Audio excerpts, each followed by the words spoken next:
Hoy algo bueno le va a ocurrir. No hay forma que pueda perder. Yo soy el hijo de un gran rey. No hay forma que pueda perder.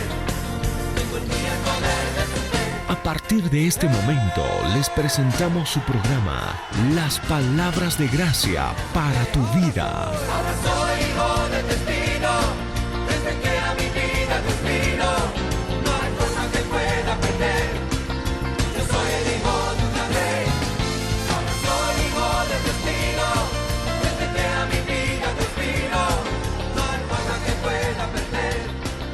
Yo soy el hijo de un gran rey. Taibuta Muebles, calidad y diseño. En Taibuta te ofrecemos muebles de living, comedor, peinador, dormitorio y mucho más. Además realizamos muebles con la mejor madera y a elección del cliente. Taibuta, visítanos en Agustín López, número 882, entre Calle Montes y Avenida Aroma. O llámanos al teléfono 455-6040, 7595-6036. Somos Taibuta Muebles. ¿Estás buscando madera de construcción? Zoe Barraca Carpintería te ofrece madera de construcción, tablas, mapajo, ochoa, vigas, almendrillo, verdolago, bolillos y mucho más. Además te ofrecemos trabajos de carpintería, puertas y marcos. Zoe Barraca Carpintería.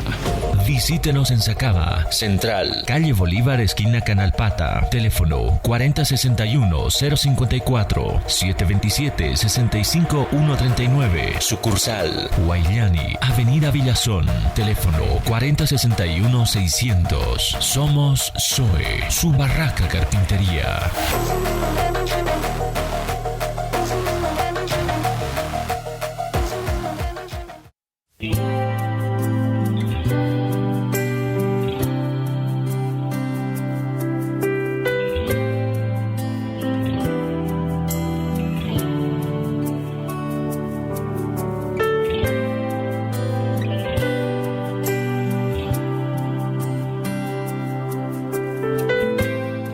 Buenos días, amados hermanos, gracia y paz para cada uno de ustedes y sobre cada uno de ustedes.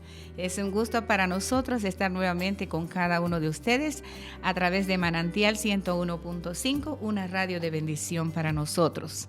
Y también es un gusto estar ahora con ustedes para compartir este programa que es las palabras de gracia para su vida. Una palabra de bendición, una palabra de edificación de todo lo que Jesús ha hecho en la cruz del Calvario y que nos pertenece. Gracias al Señor por su audiencia, por estar con nosotros, y en esta mañana está junto a mí para compartir la palabra poderosa nuestra hermana Rosemary de Torrico. Bienvenidos, hermanos, es una alegría para mí, es un honor poder transmitir lo que nos enseñan en el Instituto Bíblico. Ahora tengo la dicha, hermanos, de compartir un libro escrito por el hermano Kenyon y que el título es El Pacto de Sangre, el nuevo pacto de nuestra sangre, hermanos. Y este es un tema profundo para los que están interesados en obtener lo mejor y lo más selecto de las bendiciones que Dios ha reservado para nosotros. La hija del autor dice: es imposible describir en palabras lo que el pacto de sangre significará para ti una vez que hayas aprendido lo que en realidad es. Así que, hermanos, pónganse cómodos y empezamos a describir el libro. Dice: el nuevo pacto en mi sangre. Ese silencio de los discípulos cuando Jesús ofreció la copa diciendo: esta es mi sangre del nuevo pacto, la cual es derramada por muchos para remisión de pecados.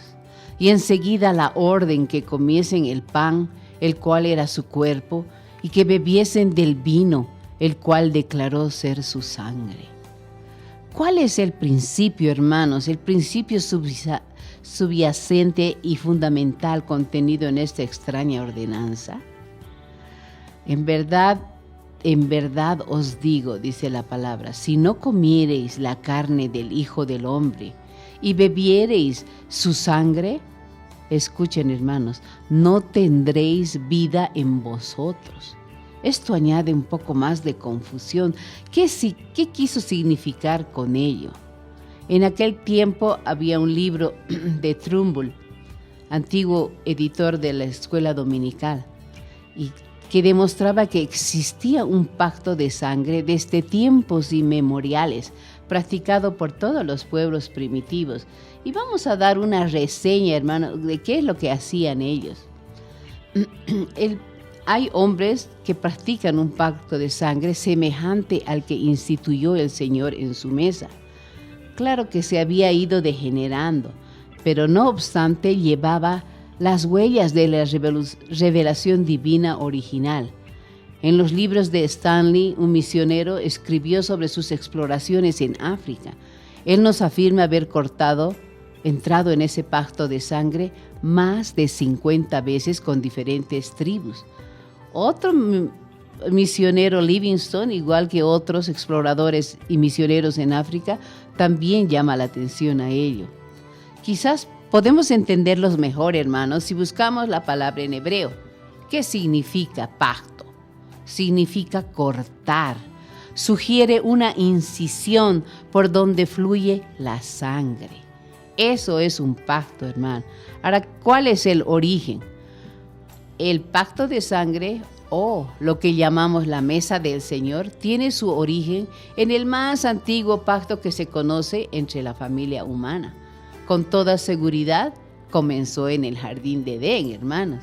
Es evidente que Dios hizo el pacto o entró en un pacto con Adán desde el principio.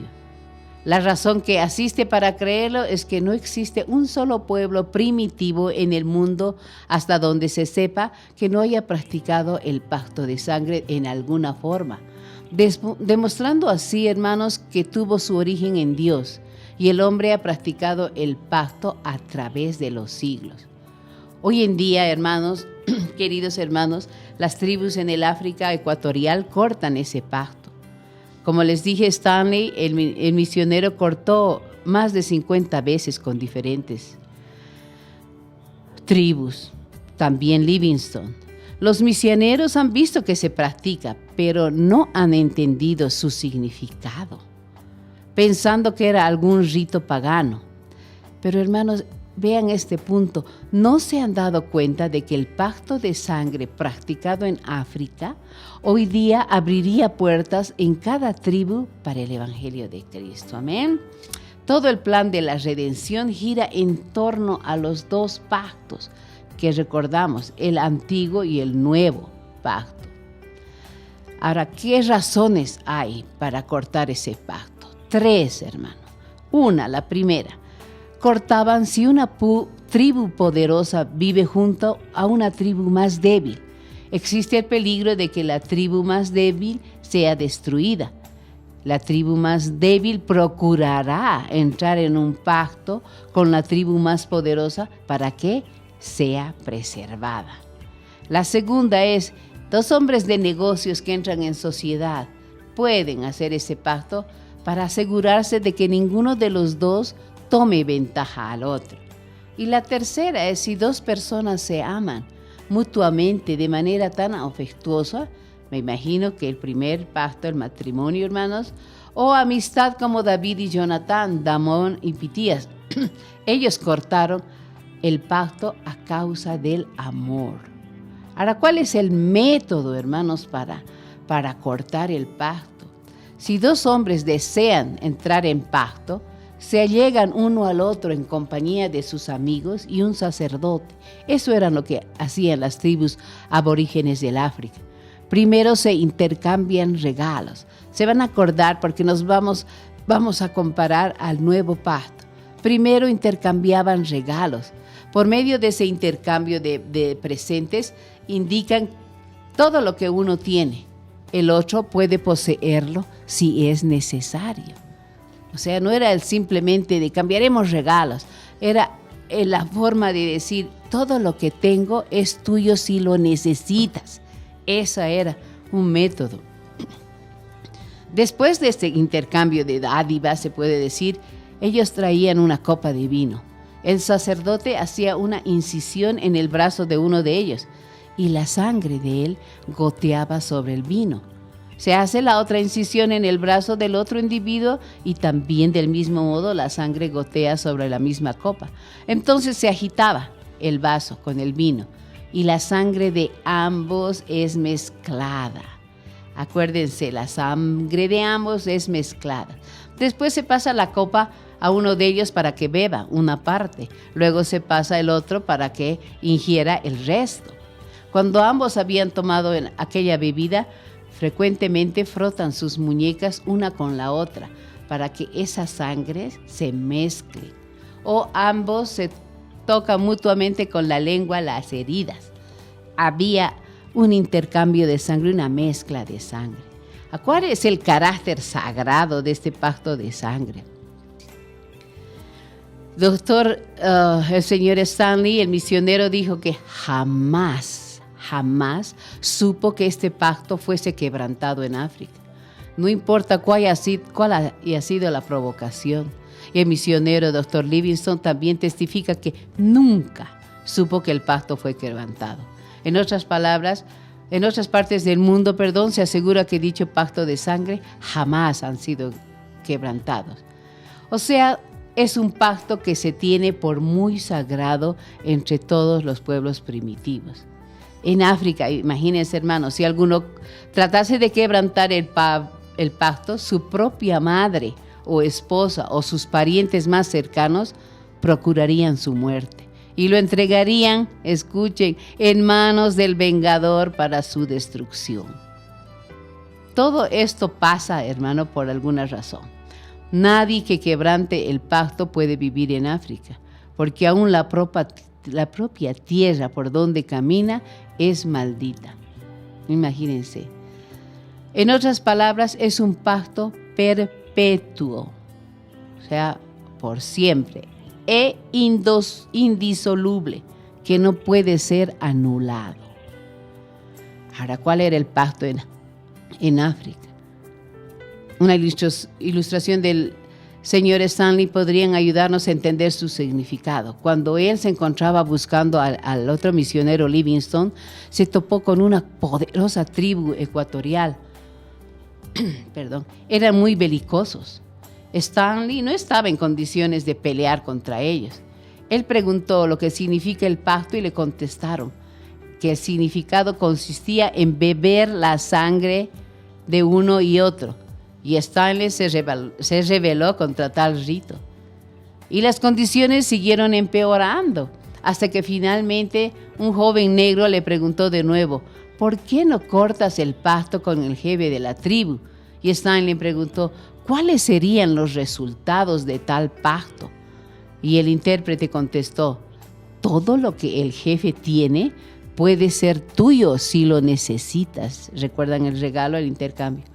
Todo lo que el jefe tiene puede ser tuyo si lo necesitas. Esto llamó la atención de Stanley y comenzó a investigar. Después de varios días de negociaciones, se dispusieron a pactar.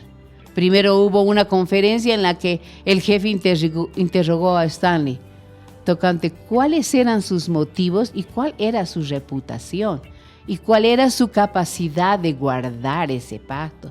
3 cosas: los motivos que le llevaban, la reputación que tenía y la capacidad de guardar ese pacto.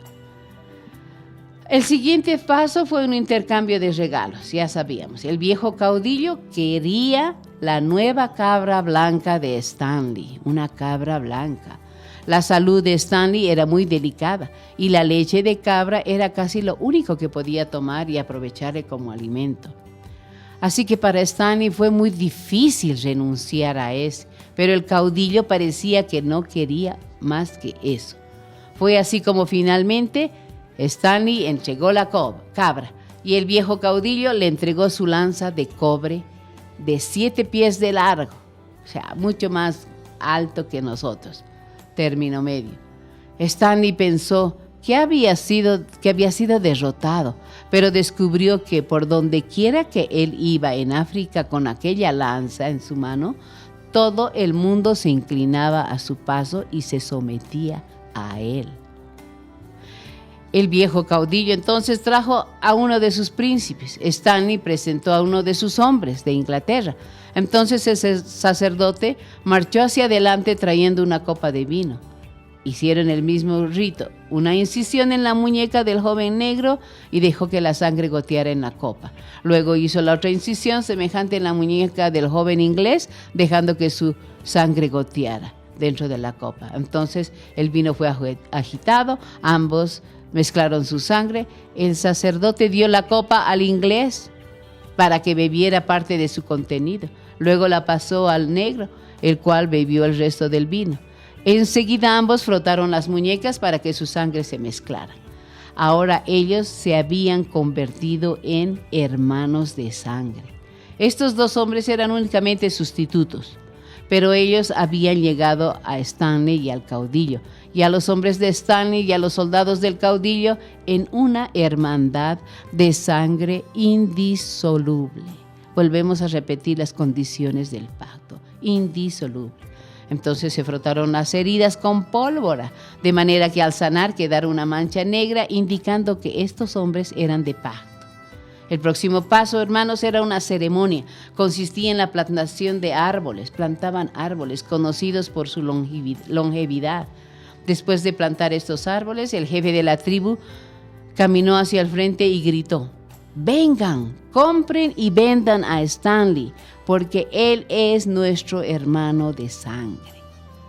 Hacía unas cuantas horas atrás, los hombres de Stanley tenían que permanecer en guardia junto a los paquetes de telas de algodón y demás equipajes. Pero ahora, luego del pacto, podrían abrir los paquetes y dejarlos en la calle con toda confianza, porque sabían que nada pasaría.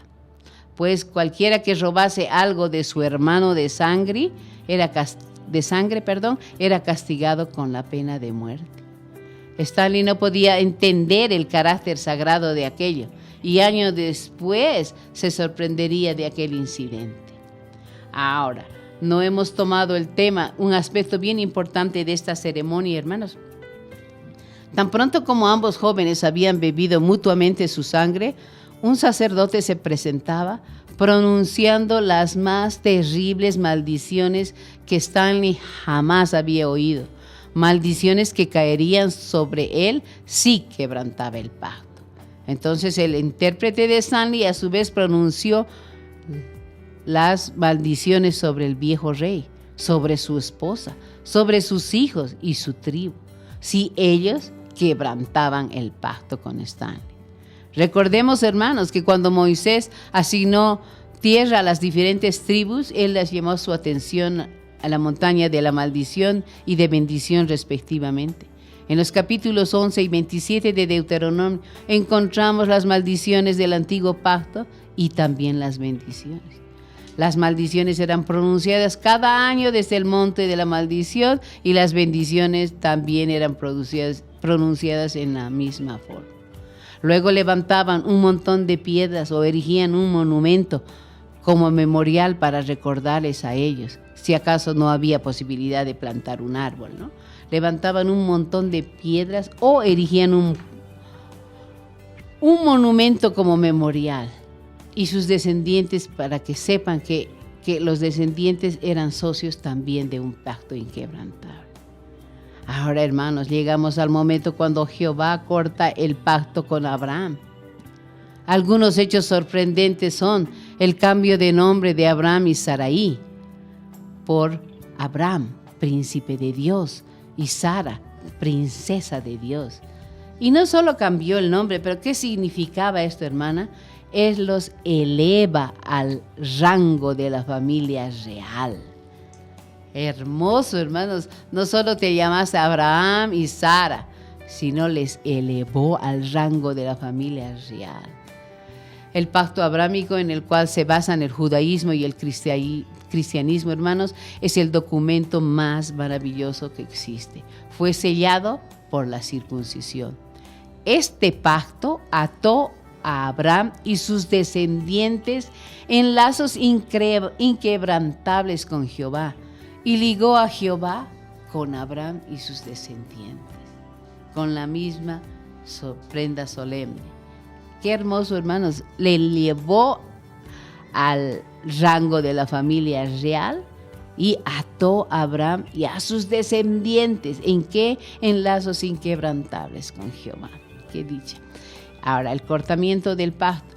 Cuando Abraham tenía 99 años, ¿se acuerdan? Se apareció como Dios Todopoderoso, o el Shaddai, y le dijo a Abraham: anda delante de mí, sé perfecto, y pondré mi pacto, dice, entre mí y tú, y te multiplicaré en gran manera.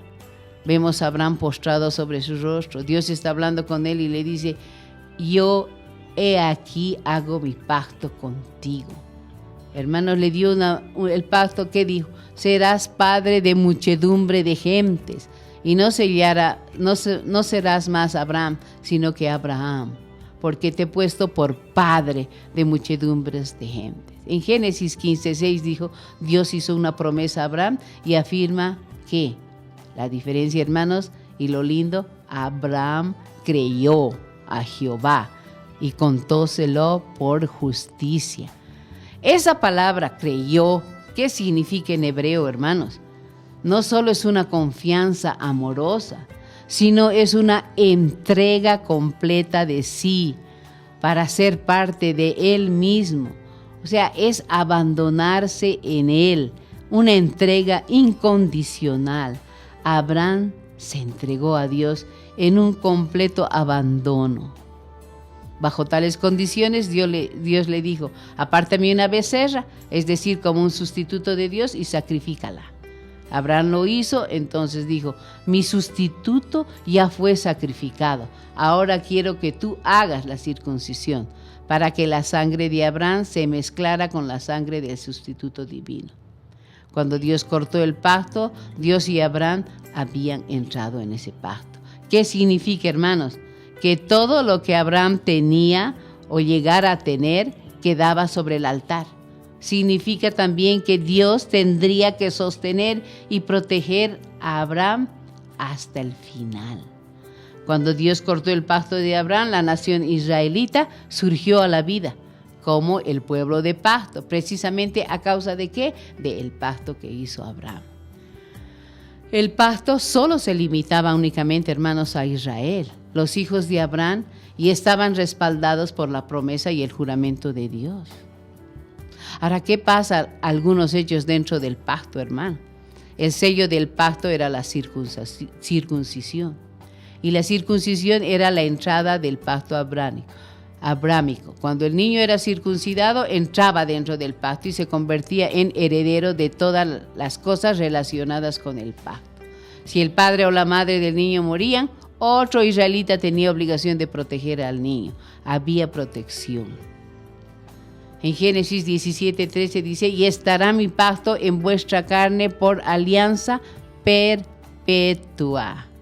Y mientras que Israel guardaba ese pacto, ahí está el detalle, mientras que ellos guardaban ese pacto que fue renovado por Moisés, no habría suficientes enemigos en el mundo entero que pudieron conquistar una pequeña aldea.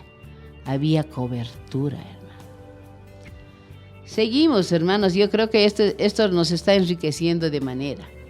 Ahora el sacrificio. Saben ustedes que le dijo: toma ahora tu hijo, el único, a quien amas. Ya sabemos cuánto Abraham deseaba tener un hijo. Cómo expresaba sus anhelos delante de Jehová. Dijo también Abraham: a Sarai, tu mujer, no le llamas Sarai, mas será Sara. Será su nombre y bendecirá. También le daré a ella un hijo. Sí, la bendeciré y vendrá a ser madre de naciones. Reyes de pueblos serán de ella. Entonces Abraham cayó sobre su rostro y rió. Se dijo en su corazón: a un hombre de 100 años ha de nacer un hijo, y Sara ya de 90, imposible para él. Llamaréis su nombre Isaac, le dijo el Señor. Confirmaré mi pacto con él por alianza perpetua para su simiente de él. Por eso, hermanos, Isaac significa risa. Mas Abraham, mire hermanos, esto es importante también. Abraham no consideró su propio cuerpo, que estaba como le podría decir, de edad, sino consideró a Dios y se fortaleció. Abraham creyó a Dios. Isaac, que significa risa, dijo, toma ahora tu hijo, tu único. Y cuando el ángel del Señor le gritó diciendo, Abraham, detente, Dios había encontrado, hermanos, ¿a quién? A un hombre capaz de guardar el pacto. A un guardador del pacto encontró el Señor. Y dijo, por mí mismo he jurado, dice Jehová, que por cuanto has hecho esto y tú no me has rehusado tu hijo, el único, bendiciéndote bendeciré y multiplicaré tu simiente como las estrellas del cielo. El trono de Dios quedó en prenda como garantía de esa promesa, hermanos. Es como una garantía tan inmensa como el trono de Dios. Es lo más solemne que un hombre puede concebir. Abraham dio pruebas de que merecía la confianza divina. Haremos un breve pacto, hermanos, y continuamos con el Dios que guarda el pacto.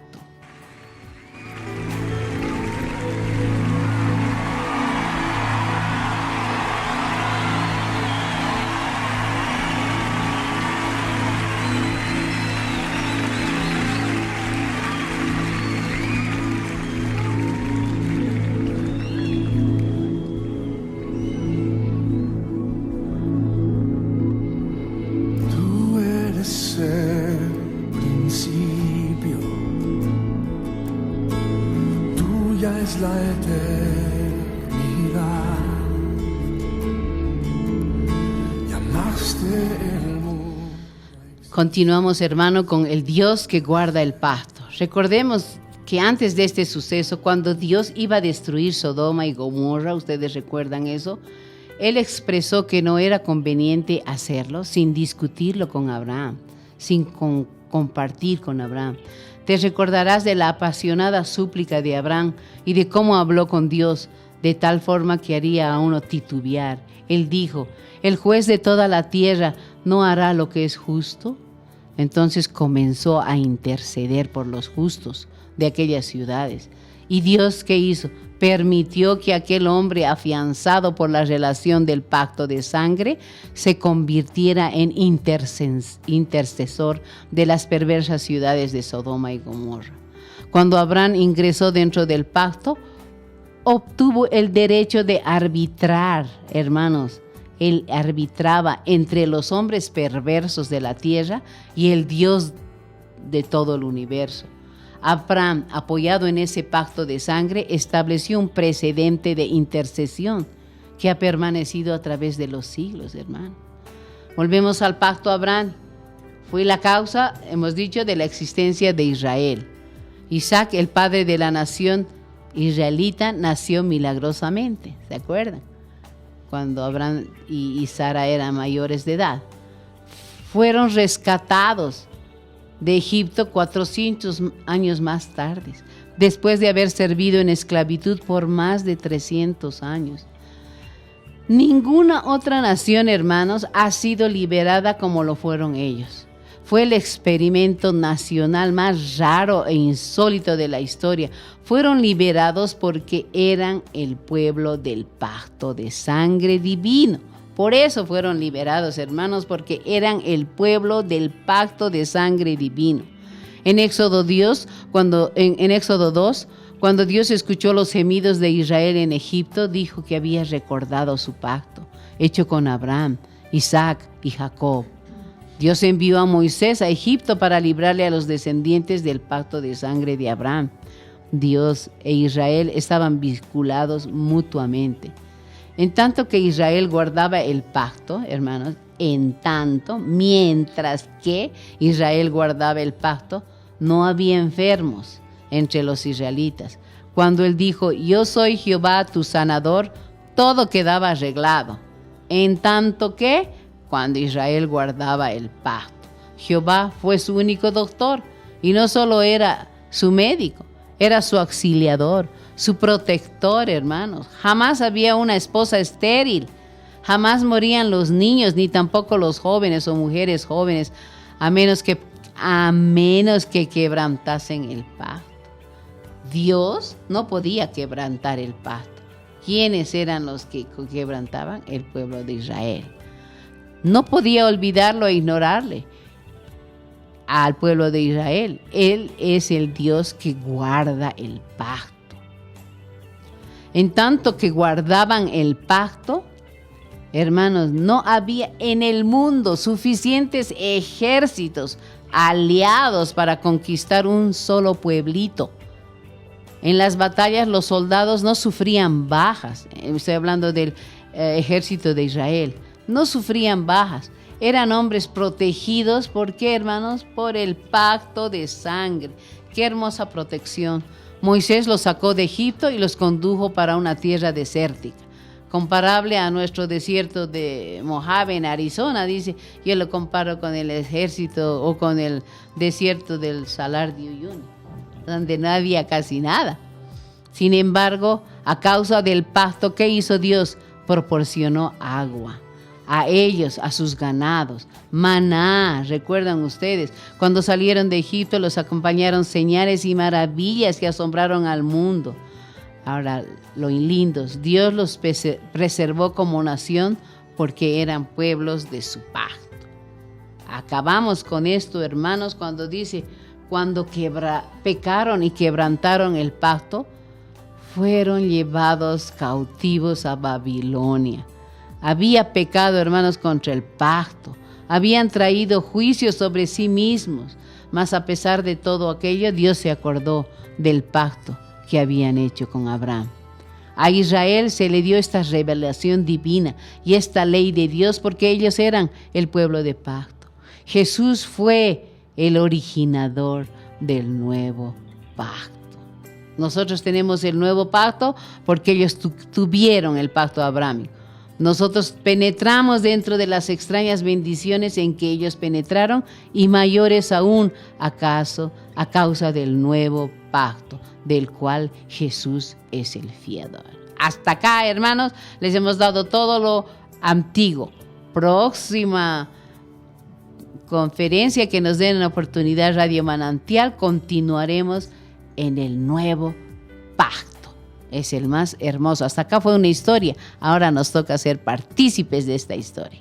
Con esto, hermanos, les agradezco su atención. Bendecidos todo el día, toda la semana.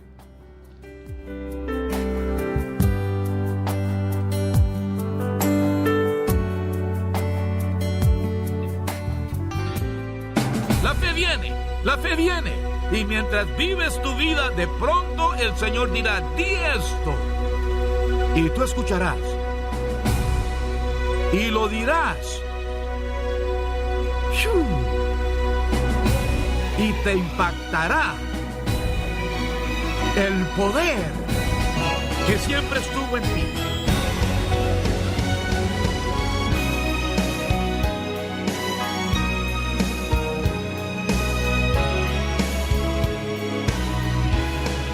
En Efesios capítulo 3, verso 14, ¿lo tienes? Ahora léelo atentamente. Por esta causa doblo mis rodillas ante el Padre de nuestro Señor Jesucristo, de quien no se refiere a Jesús, se refiere al Padre. ¿Recuerda cuando Jesús resucitó de los muertos? La Biblia dice en el libro de Filipenses que se le dio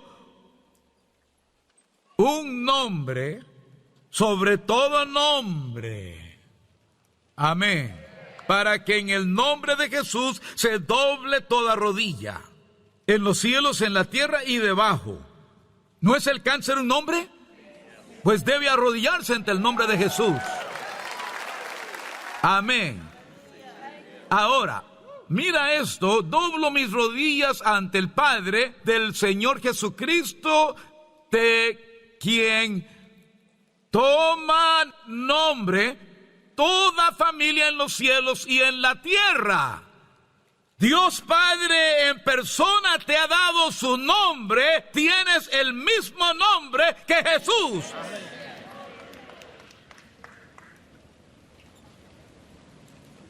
Amén. Gloria Copeland puede ir al banco y firmar ahí usando mi nombre y sacar todo lo que tengo. Pues mi nombre es suyo tanto como mío. Amén.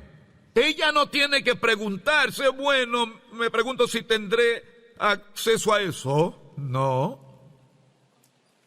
No, ella ha sido Gloria Copeland por 51 años. Ha sido Gloria Copeland más tiempo de lo que fue Gloria Nis.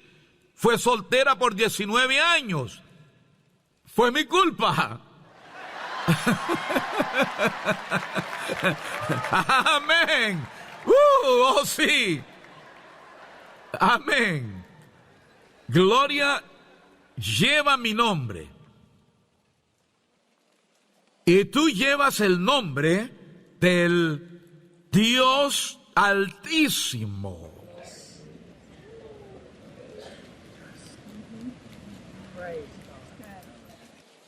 Tienes que entender que el pacto te da a ti privilegios.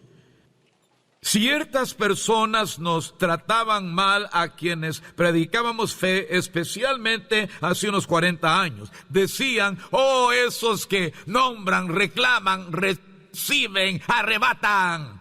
Oh, sí. Yo nombré, reclamé, declaré, arrebaté y aún lo tengo. Amén. Oh, sí. Tenemos ese privilegio y honor gracias a Jesús, nuestra cabeza. Escucha, te diré algo. ¿Te das cuenta que hay un nuevo hombre resucitado y glorificado en la Trinidad? Hay un hombre en la Trinidad. Él no se hizo cualquier otra cosa, aún es un hombre. ¡Fiu! Sí, amén. Aleluya, gloria a Dios. Gracias, Jesús. Ahora, Juan 8, Jesús está predicando y en el verso 26 Él dijo, lo que he oído de Él, esto hablo al mundo. Pero no entendieron que les hablaba del Padre. Dijo Jesús, cuando hayáis levantado al Hijo del Hombre, entonces conoceréis que yo soy. Nota bien, ahora, ¿cómo es que obra el Hijo? Dice, y que nada hago por mí mismo, sino que según me enseñó el Padre, así hablo, porque el que me envió conmigo está, no me ha dejado solo el Padre, porque yo hago siempre lo que le agrada. Hablando Él estas cosas, muchos creyeron en Él. Entonces, dijo Jesús a los judíos que habían creído en Él, si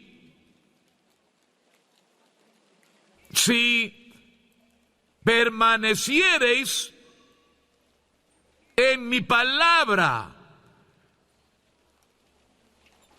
que recibí de mi Padre, las palabras que yo hablo no son mías. Dijo, si continúas en mi palabra que recibí de mi Padre, seréis mis discípulos. Discípulo es ser como Él. Si tú contratas un instructor de esquí, querrás esquiar así como Él lo hace. Si permaneces con Él, lo harás. Bien, esto nos dice Jesús. Continúen en la misma palabra que me dio mi Padre. Les estoy revelando lo que Dios me dijo, y si siguen en la palabra que recibí de mi Padre, el Padre que mora en ustedes hará las mismas obras que hizo en mí. Y conocerán la verdad, y la verdad los hará tan libres como yo soy. ¡Aleluya! Gloria, gloria, gloria. Muy bien. Prediqué esto para llegar aquí. Vamos a Marcos 11. Oh, gracias Jesús. Marcos 11.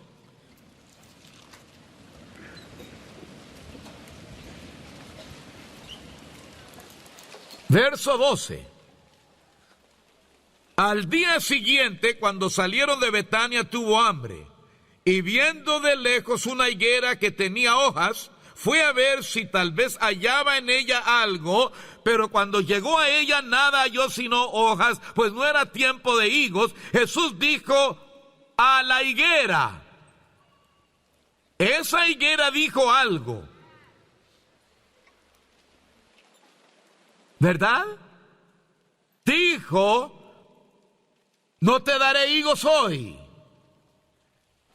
Jesús le dijo a la higuera, nunca jamás coma nadie fruto de ti. 7 palabras.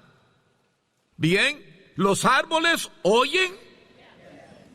Ese oyó. ¿De dónde sacó Jesús esas palabras? Del Padre. Amén. Bien, los árboles oyen cuando el Padre habla, porque es el Padre quien les dio la vida. Ahora vamos entendiendo. ¿Me explico? Muy bien. Pero hermano Copland, ese era Jesús, lo sé. Sigamos en el verso 22, y pasando por la mañana, Pedro le dijo, Maestro, mira la higuera que maldijiste, se ha secado. Respondiendo Jesús le dijo, tened fe en Dios. Ahora, un buen maestro religioso habría dicho, no intenten hacer eso, pues yo lo hago porque soy el Hijo de Dios. No vayan por ahí hablándole a los árboles, Dios mío, dañarán la reputación del ministerio y me quitarán la licencia para predicar. No hagan eso. No dijo eso. Los mandó a que hicieran lo mismo, con las mismas palabras. Cualquiera. Bien, yo soy uno. Cualquiera que dijere a este monte, quítate y échate en el mar, 6 palabras. Y no dudar en su corazón, sino creyere que será hecho lo que dice, lo que diga le será hecho. Ahora, vamos a leer en Lucas capítulo 4. Lucas 4, versículo 38. Jesús salió de la sinagoga y entró en casa de Simón. La suegra de Simón tenía una gran fiebre y le rogaron por ella, e inclinándose reprendió a la fiebre y la fiebre la dejó. Reprendió a la fiebre. ¿La fiebre oye? Sí oye la palabra de Dios. Amén. No tiene por qué oírte a ti, pero si hablas la palabra de Dios, te tendrá que escuchar y obedecer a causa de su nombre. Tienes el nombre de Dios, aleluya. Dios te ha autorizado para hablar sus palabras, igual que Jesús. Eres un coheredero. Gloria a Dios, aleluya. Amén. Ahora bien, vamos a Mateo 8.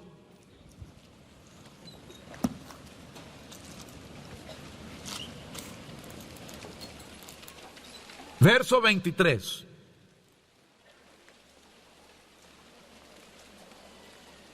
Y entrando él en la barca, sus discípulos le siguieron, y se levantó en el mar una tempestad tan grande que las olas cubrían la barca, pero él dormía.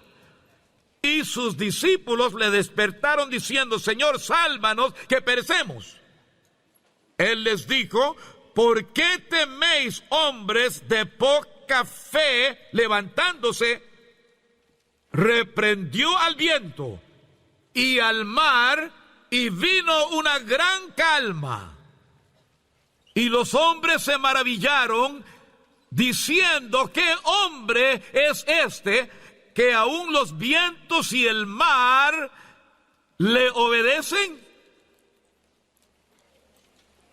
¿Pueden el viento y el mar oír? Sí, pueden, pero ellos no captaron la lección. ¿Qué hombre es este? En ninguna ocasión aquí no hay lugar en el Nuevo Testamento en que esto sucediera por la persona misma que hablaba, sino que sucedió por la fe de la persona que hablaba. ¿Qué hombre es este? Un hombre de fe. Jesús era un hombre de fe. Ya les había dicho: vamos al otro lado. Eso es una orden. Cuando dijo vamos al otro lado, la declaración tenía poder suficiente para ir al otro lado. Las tormentas huyen ante la palabra y el poder de Dios. Recuerda cuando Jesús caminó sobre el agua y Pedro dijo: Señor, si eres tú, dime que vaya a ti. Le diría: ¿no soy yo? Amén. Jesús dijo: ven. Había poder suficiente en la palabra ven. Cuando dijo ven, tenía plena autoridad sobre el agua. Había tanta autoridad en la palabra ven, que Pedro salió de la barca. Gloria a Dios. Pero ¿qué pasó?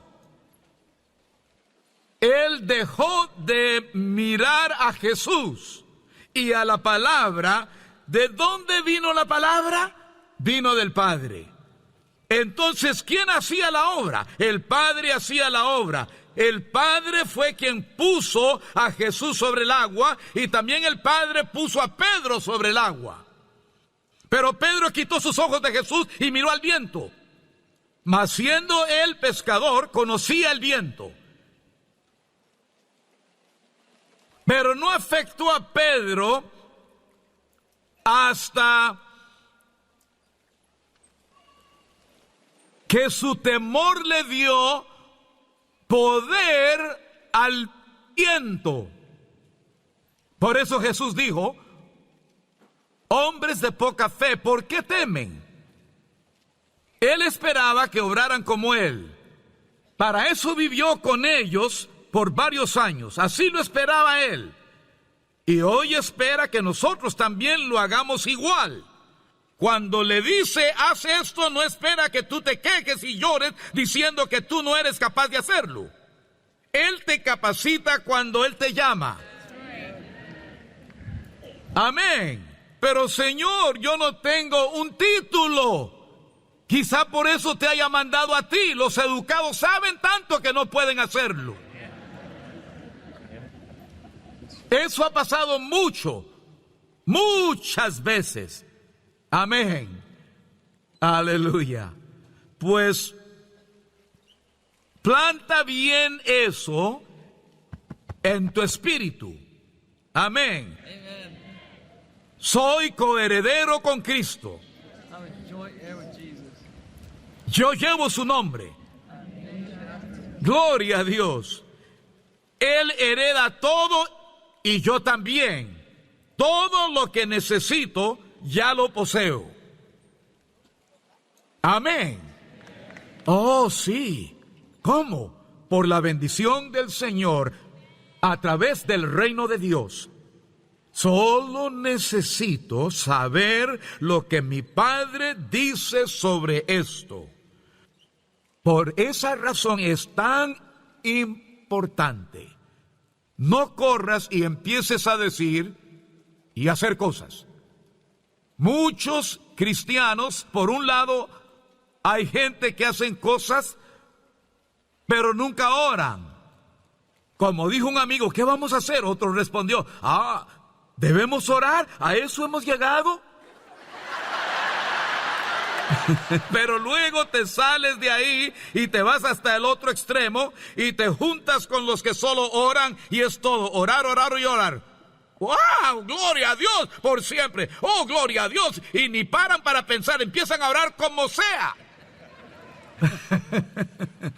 Mi papá me dijo una vez, Kenneth, hasta que ustedes nos enseñaron a caminar y vivir por fe, te aseguro que nosotros solo orábamos por orar, esperando que quizá funcionara.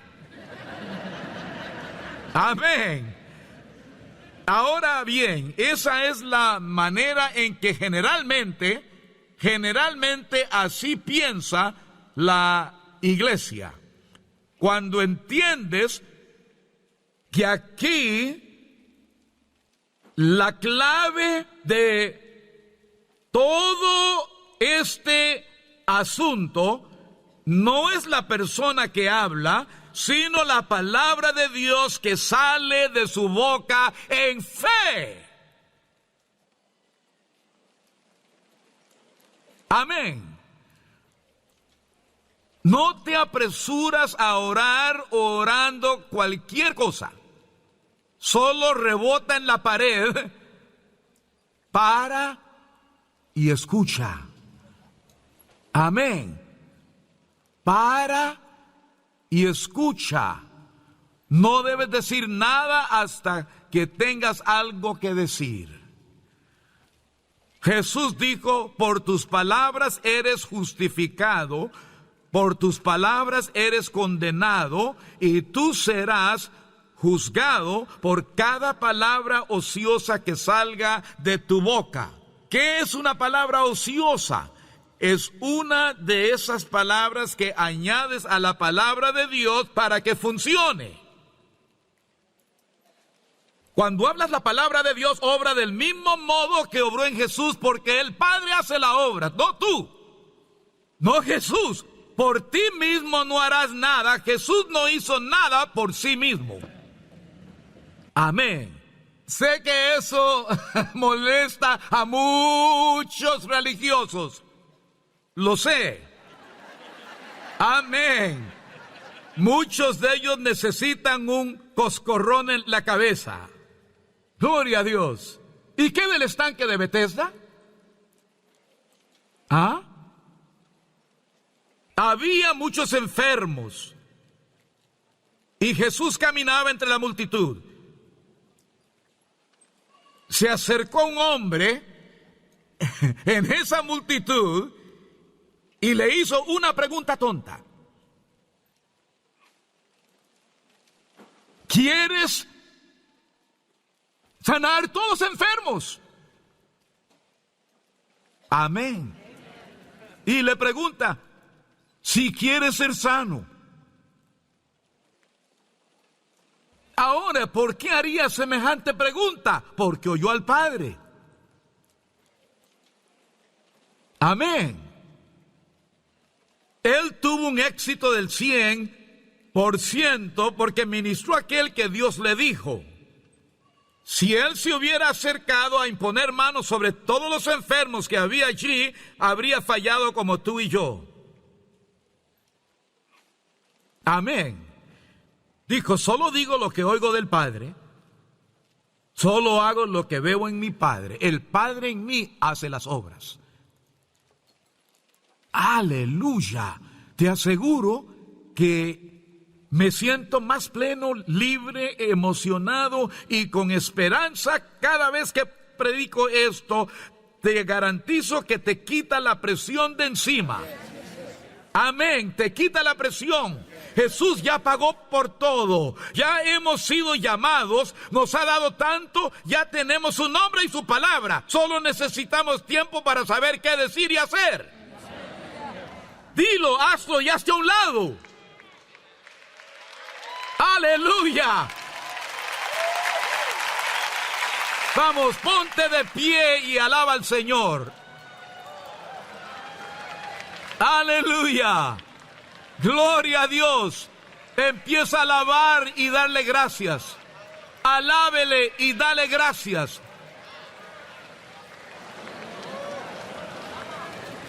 Si un árbol oye, la presión sanguínea puede oír. Si un árbol oye, la memoria oye. Si el agua y el viento oyen, los oídos también pueden. La sinusitis oye. Llega delante del Señor, pregúntale y descubre qué debes decir. No solo balbucees, abre la palabra, lee la Biblia, lee capítulos día a día, no importa lo que pase. Aliméntate, di Señor, alimento mi espíritu y mi mente. Nutro mi cuerpo con tu palabra, que es medicina para todo mi cuerpo. Gloria a Dios. Aleluya. Sí, y al hacer eso, de repente llegarás a encontrar esa palabra y entonces la palabra generará fe. La fe viene por el oír y oír de la palabra. La fe viene, la fe viene, la fe viene, la fe viene, la fe viene. Y mientras vives tu vida, de pronto el Señor dirá, di esto. Y tú escucharás. Y lo dirás. Y te impactará el poder que siempre estuvo en ti.